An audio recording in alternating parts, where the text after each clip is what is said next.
jide Ugochi na-aga n'ihu. Biko ka anyị gbakọ kịta wee kelee Eze-Ana. Eze-Ana adịghị adị. Eze-Ana Ugochi tubelu. Eze-Ana Ugochi tubelu. Nwoke ọma na Oraifite, ị ga-adị.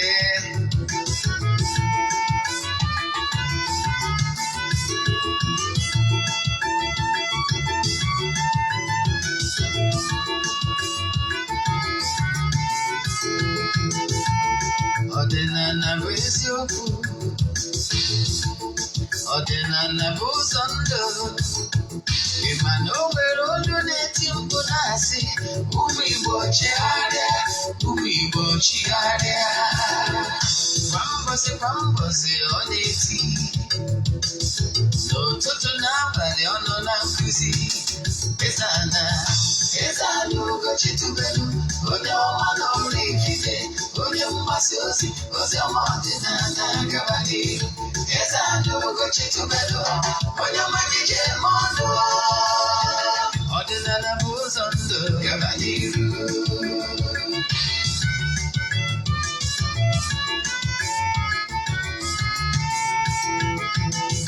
Eze-Ana Ugochi tubelu, onye ọma na Oraifite, onye mgbasa ozi, ozi ọma ọdịnala gaba n'ihu. Eze-Ana Ugochi tubelu, onye ọma ije eme ọnụ. Ọdịnala bụ ụzọ ndụ gaba n'ihu. Eze-Ana ga-adị, Ugochi tubelu ga-adị. Ugochi tubelu tempụl, ọ ya adị. Maka na eziokwu anwa chacha, ndị okenye ga-anyị fọnta mba gị, ndị ochie anyị fọnta mba gị. Fọdasị kara aka ghọrọ ụmụ Igbo, si anyị rapụ nke anyị na nke feka mma. Buru Baịbụl bịa, akwụkwọ akụkọ, wepekwa chọọchị fa, obodo ụka adịkwa. Mana Ugochi tubelu ekweghị ekwe, Eze-Ana si na ọma mme. Ụtụtụ ọma na ụmụ ọdịnala Igbo, anyị abịakwanụ n'oge awa nke eziokwu, oge anyị ji wee na-awa eziokwu niile agba, nke ọ bụ mụ nwa bụ Ogbuefi Eze-Ana Ugochi tubelu na-anọ n'isi ya. Maka ndị ọ bụ tata bụ izizi ha na-afụ m na soshal midia. Afa mgbe Ogbuefi Eze-Ana Ugochi tubelu na Oraifite, afa nji wee chi ọzọ Eze-Ana. Abụ m onye isi nchụaja na Ugochi tubelu ọdịnala tempụl. Anyị na-agba afa miri emi, rụkwazi ọrụ mmụọ dị iche iche. Abụkwazi m onye isi nchụaja na ọdịnala Restoration Prayer Ministry. Bụrụkwazi onye mgbasa ozi ọdịnala Igbo. You can call me an ọdịnala evangelist. I will answer. My vision is to help people live better life. N'ụbọchị taa, n'oge awa nke eziokwu, isiokwu anyị ji wee bịa bụ Signs of a Called One. Ihe ọ ga-abụ ọ bụrụ na ọ na-eme n'ebe ị nọ, ị marụ na ọ dị likely na agbọrọ gị ọrụ. Once you see those signs, my dear, you might be a called one. Ọ ga-abụ na agbọrọ gị ọrụ. Mana before anyị gaba n'ihu na nkụzi a, is a life-changing one. Maka na onye amara ebe mmiri si mabụ ya, ama ebe ọ nọ kwụsị. Yes. You must understand perfectly how things work in order for you to succeed massively. Now, ka anyị gabazie n'ihu na nkụzi anyị ji bịa. Mana before anyị mee nke, anyị ga-amagoro ọkwa dị mkpa. Ọkwa dị mkpa bụ echefuna na aja anyị na-achụ kwa ọnwa nke ọnwa Septemba ka na-aga n'iru. Na aja na anyị ga-achịkọta ya n'ụbọchị ikpeazụ nke ọnwa Septemba. Yes, ụbọchị ikpeazụ ọnwa Septemba ka anyị ga-achịkọta aja. Yes, ndị niile sonyere na aja ga-enwetakwa ihe onyonyo nchịkọta ya bụ aja. Yes, n'oli na WhatsApp. Ịgba na ya anaghị esho ihe ọrụ na social media maka na ọ dịrọ necessary. Yes. Then nke ọzọ bụ ọ bụrụ na ị chọrọ isonye na aja, ndị na-esonye bụ na aja amarago ka esi eme ya. mana maka gị bụ onye ọfụ ị chọrọ isonye na aja ihe ị ga-eme ewu ị forward ya 3 prayer request, then make a donation token to the account number. Echatizie m na WhatsApp agwazie gị other details I need from you in order to book you. Yes, ka bụ ihe ị kwesịrị ịma. Ọ bụrụ na ị forward ya that 3 prayer request, I place ya prayer request in the altar, na-agọrọ gị ọfọ, na-ekwubi okwu n'isi gị, na-achụ aja n'isi gị ụbọchị ọbụla ganye n'ọnwa Septemba. So ndị na-esonye na aja amago ka esi eme ya. So ọ bụrụ na ị chọrọ isonye na ya, ị nwere ike isonye na ya ebe ọbụla ị nọ all over the globe, maka na ike Chukwu ruru nsọtụ niile. There must be an altar that speaks for you. There must. If you want to succeed massively in this competitive world, I can tell you, na nsọtụ niile, na agbụrụ niile, a na-enwe ndị altar that speaks for you. Also, ya bụrụgoro ndị anya, every world religion nwere ndị na-ekwubi okwu n'isi ha. So esikwara n'ọsọ ndị Igbo mba, esikwara n'ọsọ ndị Igbo, o nwere ụbọchị nkọwara gbasara world religion na ndị isi nchụaja nọgasị na ha ncha niile. So there were many altars on earth. So a ga na-enwerịrị onye na-ekwubi okwu n'isi gị. Then nke a bụ ihe ị kwesịrị ịma. Then ọ bụrụ na ị chọrọ isonye na ya, ị nọ n'ọrụ ma ị nọ n'Igbo, forward ya 3 prayer request. Ịchọ isonye na aja, chat m na WhatsApp ka m gwazie gị other details I need for you in order to book you. Our WhatsApp number bụ 0813 8243 871. I repeat, 0813 8243 871. Number I nwere ike ịkpọ ya akpọ, nwere ike send a WhatsApp message to it. Ihe nji spọrọ nọmba bụ na ị ga-eji nọmba nweta ụsa ozugbo maka na ọ bụrụ na m epikiri my PA will pick it. Then anyị gabazie n'iru na nkụzi anyị ji bịa. Mana ọkwa ọzọ dịkwa mkpa bụ ọ bụrụ na dịka our mission si wee bụrụ to help people live better life. Ọ bụrụ na ị nwere onyinye for ime ihe ejije, ma ọ bụ na ị chọrọ ịwụ ọkụ ịbụ a Nollywood actor, ma ọ bụ na ị chọrọ ịrụ n'any department na Nollywood and ị chọrọ ịmụ ya. Yes, our mission is to help people. Anyị na-akwado audition na 26th of September. Yes, na Oraifite ka ya bụ audition ga-adị wee mee. Ebe anya bụ audition free of charge. Yes, maka na ihe anyị ji wee bịa ahụ ka anyị nyere ndị enwere opportunity, enwere ike isi na enwere onye nwere ike inyere ha aka ka ha wepụta ihe. You watch our Nollywood movies, we use more of upcomers because we want to make them great. Yes. So I'm only interested maybe for that audition. Then date is 26th September. I got already at the venue, at the hotel venue, 12 noon.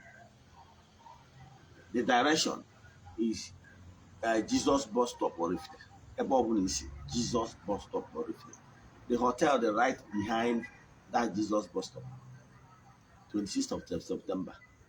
Then, ọkwa ọzọ dịzi mkpa bụ ọ bụrụ na ị na-watch na-anụ olu m kịta mana ị chọrọ nkụzi anyị na-anụ ka ị nụkwa ya ọzọ, ka ị nụkwa nkụzi ọzọ, ma ọ bụ na o nwere nkụzi ịnụgoro na ị na-watch anyị site n'Eziokwu TV, na o nwere nkụzi ịnụgoro ebe anyị chọrọ ịwọchịkwa ọzọ, ihe ị ga-eme bụ ị forward jee na YouTube channel m Ogbuefi Eze-Ana Ugochi tubelu Oraifite.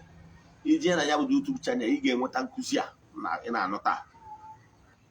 Ị ga-enwetakwa nkụzi ndị ọzọ anyị na-enye kwa ụbọchị n'ọdịnala Igbo. Anyị nwere over 1000 lectures na that my YouTube channel. Ọ bụrụkwa na ị na-awọchị anyị site n'Eziokwu TV, mana o nwere Nollywood movie ọbụla ịwọchị na channel abụ Eziokwu TV, ị chọrọ ịwọchị ọzọ ma ọ bụ na ị chọrọ ishare ya ndị mmadụ, jee na Ugochi tubelu movie production na YouTube. ị ga-watch ya ma ọ bụrụ na ọ bụ English movie. Ọ bụrụ na Igbo movie, jee na Eziokwu TV Nollywood movies ị watch ya. Then ọ bụkwazie na mmemme ndị ọzọ ị na-anụ na Eziokwu TV, jee na our YouTube channel Eziokwu TV ị watch them. Then ka anyị gabazie n'iru na nkụzi anyị ji wee bịa n'ụbọchị tata. Ihe anyị ji wee bịa n'isiokwu anyị bụ signs of a called one. Ihe eji ama onye akpọrọ ọrụ, ihe ọ ga-abụ ọ bụrụ na ọ na-eme n'ime ndụ gị, ị marụ na akpọrọ gị ọrụ. Nke mbụgolu akụwago m ya, gịnị bụ onye akpọrọ ọrụ? Anyị wee kwuo na onye akpọrọ ọrụ na-akpọrọ onye ọbụla nọ n'ụwa ọrụ, maka na anyị bịara n'ụwa for a purpose. I can tell you na enwere reason why millions of spirit jams in the spiritual realm ndị na-agba mbọ ka ha reincarnate here on earth in order to mature and become conscious of who they are. Yes, their true self. Mana God Almighty in His infinite mercy allow your spirit jam to reincarnate here on earth is for a purpose. Yes. The primary purpose of why you were created and permitted to be here on earth is one, to mature and become a better human being, to become a matured spirit in order to join your ancestors thereafter and become an ancestor, a worthy ancestor.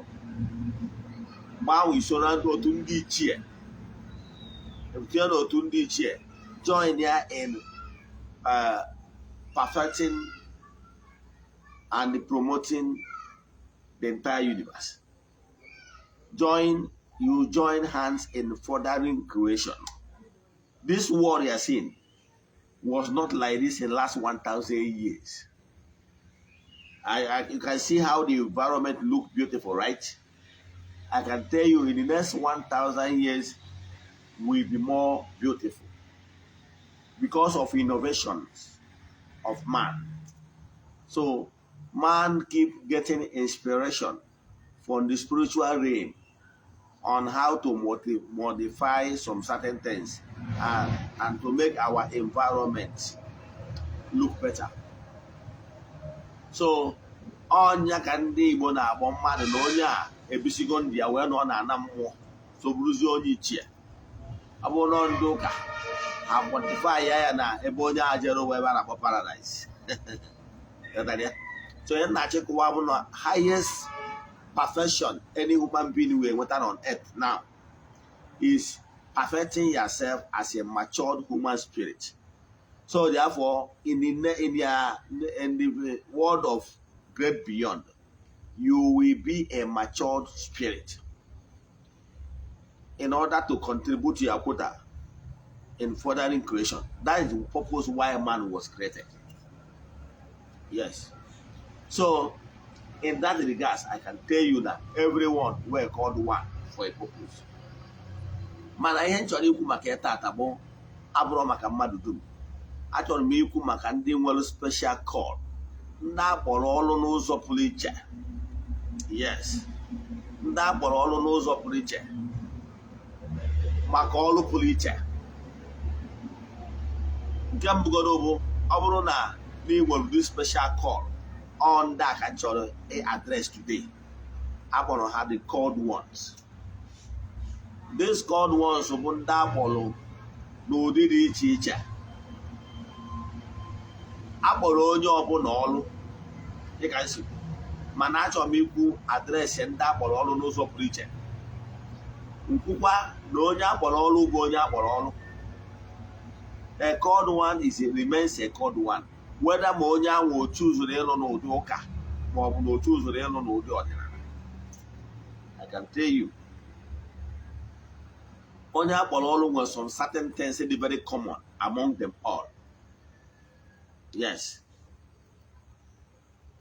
Onye ka ụfọdụ nwere ike idekwu oturu agba ochie asịrị, do my prophet no harm. Yes.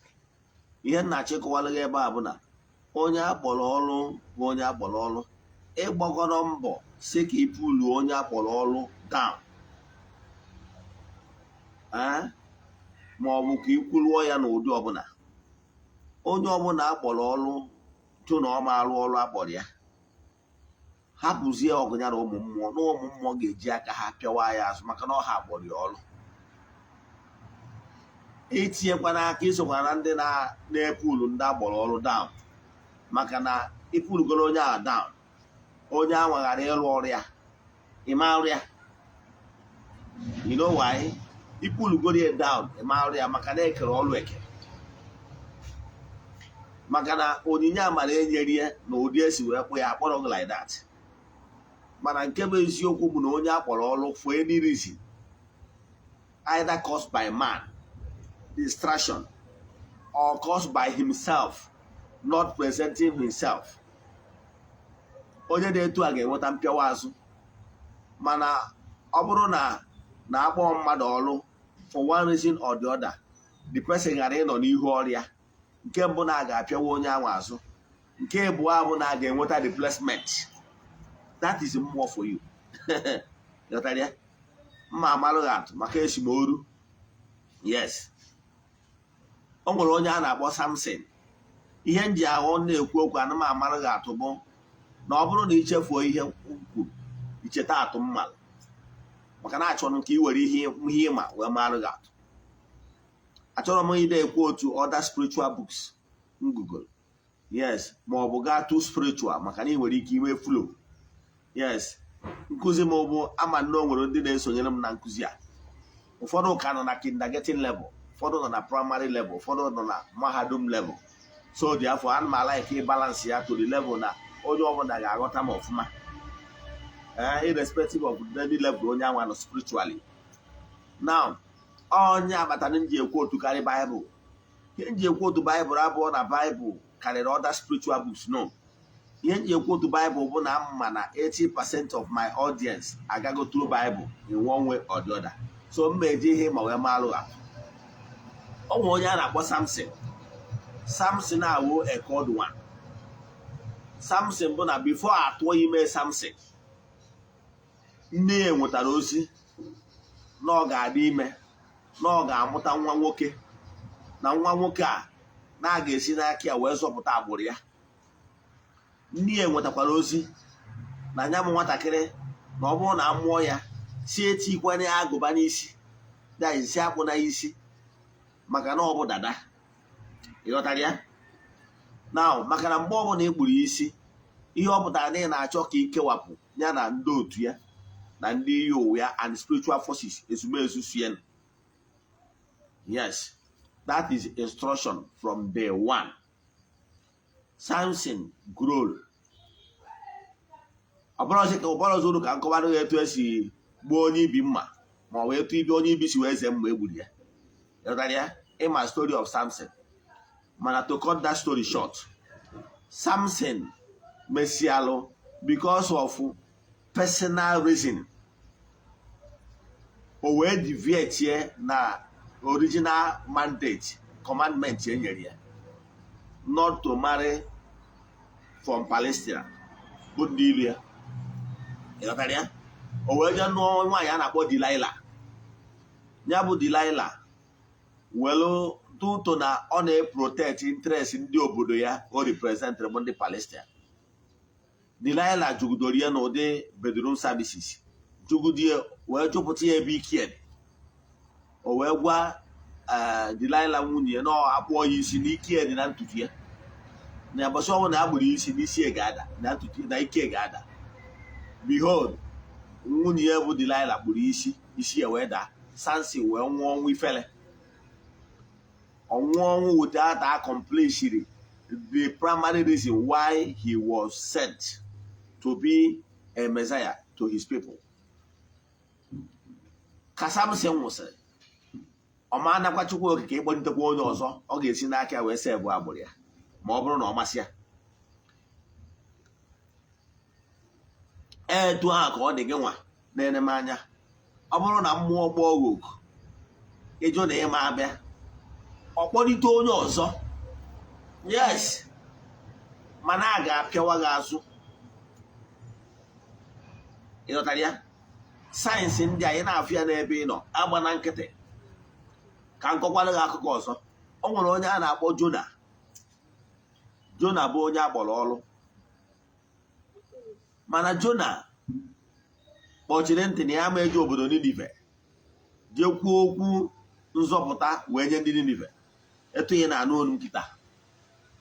Jona jụ na ya ma eje maka ihi nke a ma ọ bụ nke ọzọ, mana Jona amanyelu Jona na iwu na ọ ga-ejeriri by fire by force or else oluzuo ndị ya ndị ndanjelu nke Chukwu na osendị isi na ịma arụ ọrụ na ịma azụ oku akpọrọ gị ị na onwe gị n'iyi akpọlitekwala onye ọzọ ka nna achịkwadụgo. Yes, a nwere ike akpọ gị ọrụ ịdị ga-ejeriri by fire by force.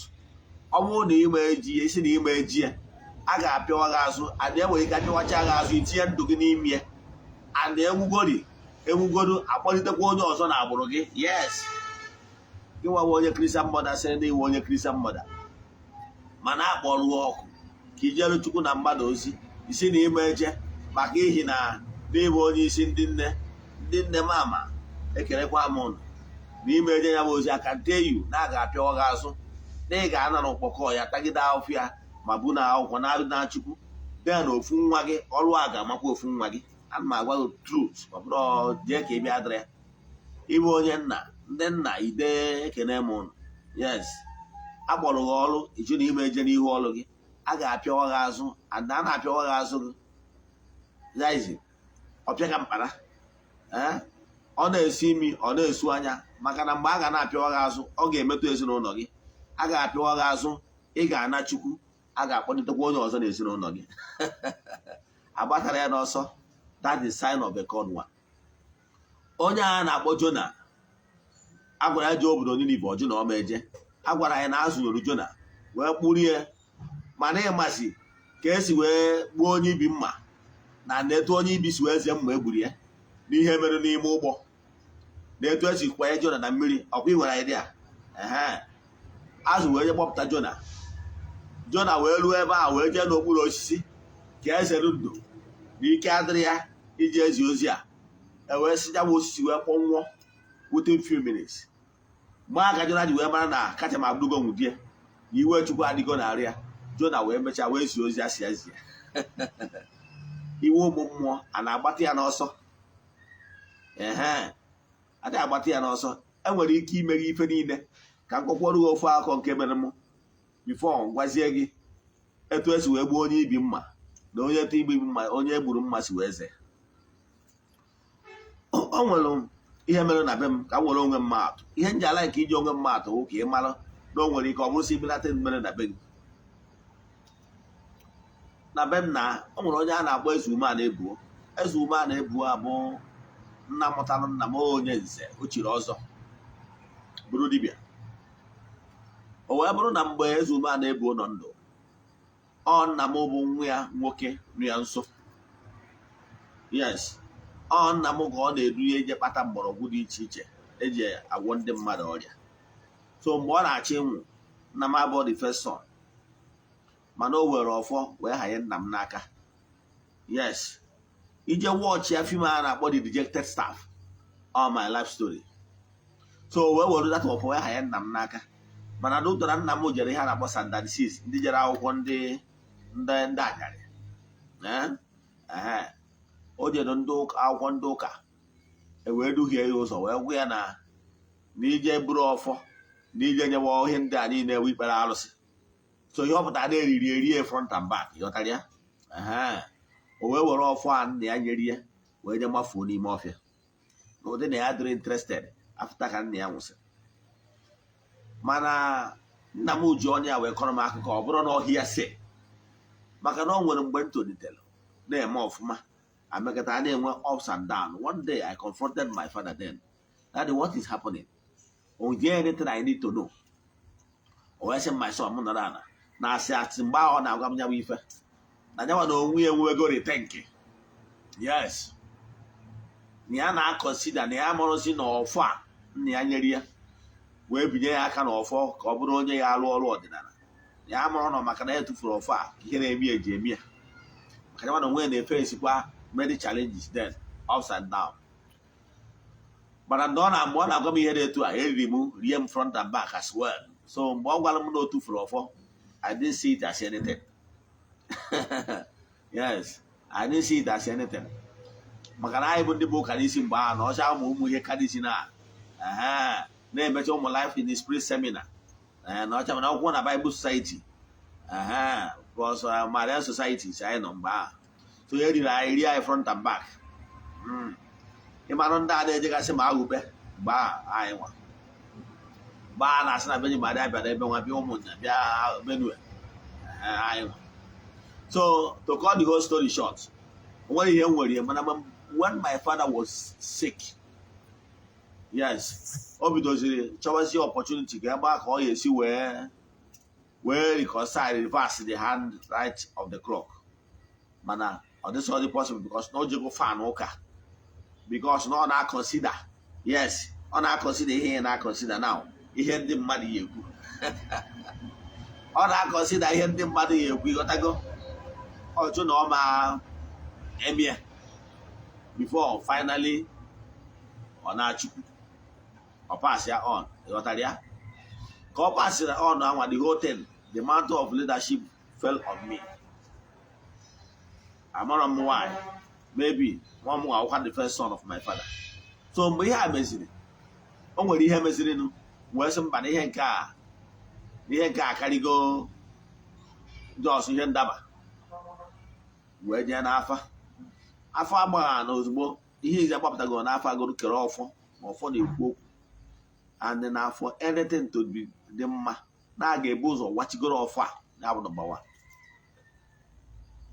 I can tell you as we speak ọfọ ahụ abụọ ọfọ izi nwachiri even before nwachi ọfọ chi ya and as we speak now nwere ọka m esi na-arụ na temple without ebupụtago data oke ọfọ nwachi dị ọfọ.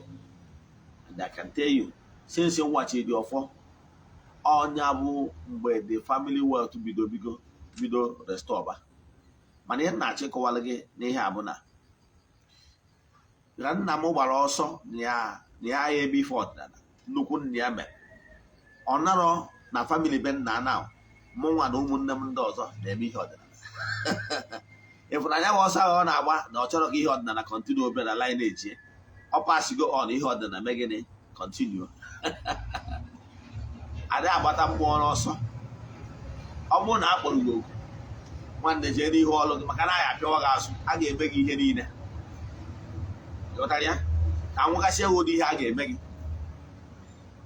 ka ọ ya bụ ọ bụrụ na ị na-afụ ụdị ihe ndị a n'ime ndụ gị nwanne were ọsọ were ije jee n'ihu ọlụ gị. Idowa eji apịawa gị azụ ihe eji pịawa gị azụ bụ na o nwere onye ọ bụ n'ọgụ nwa ga-ekwubi okwu n'ime ndụ ya ka o wee nwee udo obi. Yes, onye kpatara na mmadụ na-abụ nwere ofu problem nwere ike ije na-afụ onye n'ihu ka onye akpọrọ ọrụ weda ma ọ na-arụ n'ụka ma ọ na-arụ n'usoro dibịa. O nwere ike eje ebe anwa onye akpọrọ ọrụ alụ ọrụ ma ọ bụ kwubie okwu n'isi mmadụ abụọ ndị a nke ofu onye adị mma nke onye nke ọzọ ama adị mma. Ọ pụtara na ike onye akpọrọ ọrụ adago no, mana ihe ọ pụtara bụ na ọ bụrụ nyanwa ga-ekwubi okwu n'isi onye nke ịbụọ ka udo obi dị. Ịghọtara ya? Now onye nke ịbụọ anwa gaa n'iru na-ebe akwa na-akụ ọta Chukwu okike why me kedụzie ka nke m si dị iche. Akwa ọ na-ebe ga na-emetụ ụmụ mmụọ n'obi. Akwa ọ na-ebe na-atụ arịrị kedu ka nke si dị iche. Ime ihe akwa a ga na-eme akwa a ga na-eje na ana mmụọ na-arị gị bel na o nwere onye ya ekwubiri okwu n'isi ya ewee jụbazie na mmụọ koro onye ọ bụ ọrụ ya ikwubi okwu n'isi nwa amadi ya ka o nwere onwe ya ewee na-asị n'ọgụ nwa bụ onye eriri eri Bridget maọbụ n'ọgụ nwa bụ onye eriri eri Agata maọbụ n'ọgụ nwa bụ onye eriri eri John kwesịrị ikwubi okwu n'isi ya. Mana anyị nọrọ n'ihu ọrụ gị na ịnọ n'ofu ebe ma ebe na ịnọ na main market maọbụ na ịnọ na ministry gị maọbụ na ịnọ ebe ị kwesịrị ịdazi na ịnọ n'ọrụ gị mana ịnọzi n'ihu ọrụ dịka onye akpọrọ ọrụ ka ị wee zute onye na-etu a n'oge mkpa ị nọrọ ya, you are nowhere to be found. I can tell you na akwa onye a na-ebe ga-eme ụmụ mmụọ ga na-abịa apịawa gị azụ. Ime ihe ji apịawa gị azụ ka ị gaa n'ihu ọrụ gị, maka na ị gaa n'ihu ọrụ gị ị gaa n'ebe a wee zute onye a nọ na mkpa. Ka a ga-esi wee connect gị na onye a ga-adị surprise. It doesn't matter ebe ị nọ. Ị nwere ike ịnọrịrị na Anambra steeti mana onye ị ga-ekwubiri okwu nọ n'Abia steeti maọbụ na Ebonyi. Ka a ga-esi connect gị na ya ga-adị surprise. E nwere ikeri ọ bụrụ na onye ga-anụ olu gị maybe na social media, nwere ike onye a ga-anụ olu gị ahụ abụrụ the same person anwa data onye anwa iyi ekwubiri okwu nọ n'Abia maọbụ na Ebonyi steeti ga-eje kọsara mkpa ya. And mgbe ahụ ọ kọsara ya mkpa ya anwa, ihe mmụọ ga-agwazi onye anwa ichefuo na onye ya ịnụ n'onu ya mgbe oge dị etu a. Ka mmụọ ga-esili nke ụnụ ga-adị ka miracle. O nwere ike isi tụrụ somebody, ọ nkwara ike isi n'isi gị nwa togo nwa. Ị nwere ike ibechaa akwa obi ga-asị ngwa gị jee na YouTube. Ije ha na YouTube taịpụ ofu ihe onye ya afọ abụrụ onye mmụọ ya asị gị jebe n'aka onye. O nwere ike ọ bụrụ na telivishọn ka ị na-watch, ịnọgide ichenji chanel, ofu chanel ya echenji abụrụ ofu chanel ọ ya abụ ichenji ịnụ ebe ihe esi connect mmadụ. I can tell you, you work like magic. So what am I saying? Na a ga-enwerịrị ụzọ ị ga-esi dị connected to onye ahụ a chọrọ na ọnya ga-ekwubi okwu n'isi gị. So what am I saying? Ihe m na-akọwa bụ gịnwa bụ onye a kpọrọ ọrụ, ị ga-enwerịrị sayensị ị na-afụ. No sayensị ị na-afụ bụ ka ije n'ihu ọrụ gị. Ị na ọda ka gị nwee ije n'ihu ọrụ gị. Ọ bụrụ na ọ biznes gị, ị na-esiri anụ ụtara n'elu anụ ọkwa eziokwu, ya business is flourishing very well. Enwere ike crush ya business, enwere ike ịkwada ya business. Ga-ejikwa na business gị abụ ka ị mara na mmiri ọkụ na-egbu mbe and ka ị wee nwee ike jee n'ihu ọrụ gị. Maka na ọ bụrụ na ihe na-agara gị nke ọma, ị nwere ike ịjụ na ịgba eje n'ihu ọrụ gị. Maka ndị kwuru okwu si na-eji n'anya dị mma eje ụlọ ekpere, eje n'anya dị mma eje na be dibịa ọkụ eziokwu. Ọ bụrụ gị nwa na-eje na ke dọkịta ụlọ ọgwụ gị, ọ bụrụ na ahụ dị gị onwe gbasara ụlọ ọgwụ, maka na ọ makara iresi bigo buru lala mpịawa azụ, i wee chọwa ebe ihe